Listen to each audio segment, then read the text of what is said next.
आज बुशरा बीबी की बेटी और उनकी भाभी उनसे मुलाकात करके आई हैं। उनकी जो बेटी हैं उन्होंने कहा कि इमरान खान कह रहे हैं कि मेरी आंख ठीक नहीं है, मेरी बहनों को कहो मेरे लिए आवाज उठाएं।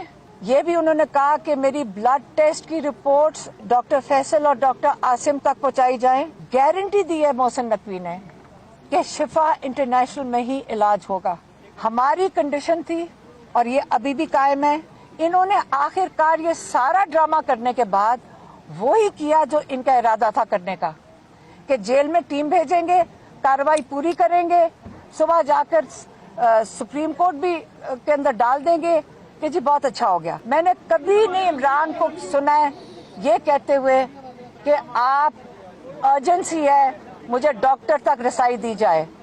ये पहली दफा हमने इमरान खान की परेशानी और अर्जेंसी सुनी है कि मेरी बहनों को कहो मेरे लिए आवाज उठाएं, और हम उठाएंगे। वो किसी वजह से मल्टीपल आपकी वो वजूहात हैं जिस वजह से वो होता है, उसके लिए आपको कंप्लीट स्पेशलाइज्ड एग्जामिनेशन चाहिए होती है।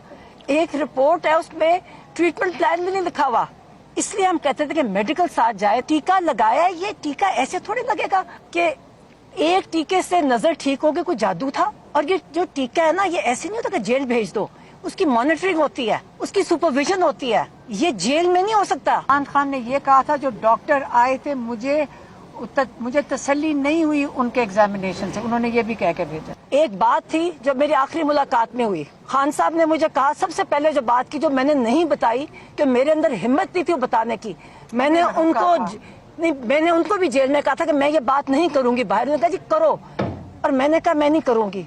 मगर आज जब ये सारी मैं चीजें देखी हैं और जो उनकी हालत है, उन्होंने मुझे कहा, कहते ये मुझे मार देंगे, इन्होंने मुझे मारने का प्लान किया है और आसिम मुनीर इसका जिम्मेदार होगा। अब जो हम शुरू करेंगे वो बहुत ज्यादा होगी इंशाअल्लाह। हमें और हमारे साथ पाकिस्तान से भी लोग हैं, पाकिस्तान के बाहर से भी लोग आ रहे हैं, सारे यूरोप में, अमेरिका में लोग खड़े हैं। ये जल्द शिफा इंटरनेशनल में आए, उनको दाखिल करें, हम सबको दिखाएं, उनके सही टेस्ट होए, उनका डॉक्टर उनके साथ होए, फैमिली उनके साथ होए। वरना हम इसके बाद जो हम शुरू कर रहे हैं उसके बाद इनके भी काबू में नहीं होएगा। फिर ना ये कहें कि जी मुल्क में इंतशार फैल गया।